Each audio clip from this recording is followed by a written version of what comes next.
తెలంగాణలో సంచలన రేపిన సృష్టి ఫెర్టిలిటీ సెంటర్ కేసులో ఈడీ దర్యాప్తు కొనసాగుతోంది.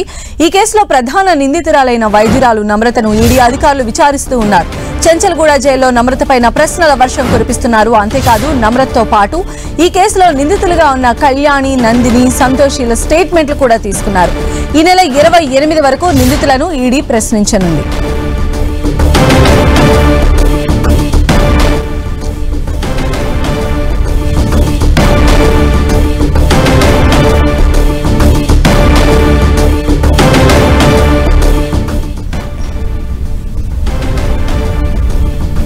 సృష్టి ఫెర్టిలిటీ కేసుకి సంబంధించినటువంటి ఇంట్రోగేషన్ అయితే కొనసాగుతూ ఉంది. మెయిన్ నమ్రతను కూడా ఈరోజు విచారిస్తూ ఉన్నారు. సో దీనికి సంబంధించి దర్యాప్తు కొనసాగుతుంది. మరిన్ని అప్డేట్స్ అందించడానికి మా ప్రతినిధి సునీల్ మనకు లైవ్ లో అందుబాటులో ఉన్నారు. సునీల్, రెండు తెలుగు రాష్ట్రాల్లో తీవ్ర దుమారం రేపుతున్నటువంటి సృష్టి ఫెర్టిలిటీ సెంటర్ కేసులో అటు ఎన్ఫోర్స్మెంట్ డైరెక్టర్ అధికారులు ఇప్పటికే ఈసీఆర్ కింద ఎన్ఫోర్స్మెంట్ కేసు ఇన్ఫర్మేషన్ రిపోర్ట్ కింద కేసు నమోదు చేసుకోవడం జరిగింది. దాదాపు 1000 కోట్ల రూపాయలు డబ్బులు మనీ లాండరింగ్ యాక్ట్ ఉల్లంఘనకు పాల్పడ్డారు.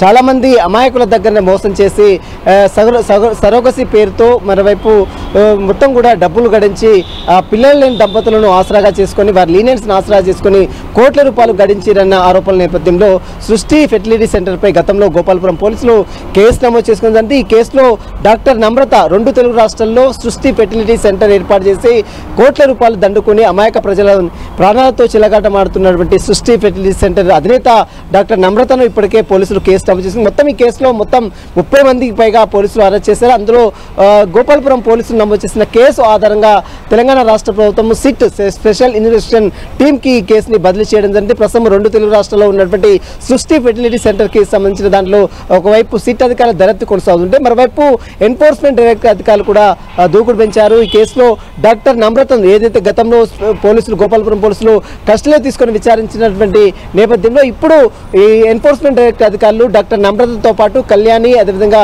సంతోష్ని మొత్తం ముగ్గురిని కూడా అటు చెంచల్గూడ జైల్లో ఉన్నటువంటి ఉమెన్ జైల్లో ఉన్నటువంటి వారందరూ కూడా ఇప్పటికే కోర్టు 7 రోజుల పాటు కస్టడీకి అనుమతించింది. కస్టడీలో వారికి జైల్లోనే వారందరినీ విచారించాలని కోర్టు అధికారులకు ఆదేశాలు ఇచ్చిన నేపథ్యంలో ప్రస్తుతం చెంచల్గూడ జైల్లో ఉన్నటువంటి డాక్టర్ నమ్రతతో పాటు సంతోష్ని మరోవైపు కళ్యాణి అదేవిధంగా కొంతమంది నిందితుల్ని మొత్తం నందిని మొత్తం వీరందరినీ కూడా ప్రస్తుతం అయితే చెంచల్గూడ జైల్లో ఈడీ అధికారులు విచారిస్తున్నారు. ఇందులో కొన్ని కీలక ఆధారాలు కూడా సేకరించారు. రెండు తెలుగు రాష్ట్రాల్లో ఏపీ, విజయవాడ, వైజాగ్ 3 బ్రాంచీల్లో వీరు పనిచేసినటువంటి సరోగసి కేసులకు సంబంధించిన లిస్ట్ కావచ్చు, బాధితుల యొక్క లిస్ట్ కావచ్చు, వీటన్నిటిపై కూడా ఈడీ అధికారులు పూర్తిగా ఆరా తీస్తున్నారు. ఎందుకంటే కోట్ల రూపాయలు మనీ లాండరింగ్ యాక్ట్ ఉల్లంఘన పాల్పడ్డారు. వీరంతా కూడా విదేశాలకు దారి మళ్లించారన్నటువంటి ప్రధాన అభియోగాలతోనే అటు ఈడీ అధికారులు ఈ కేసులో రంగంలో దిగింది.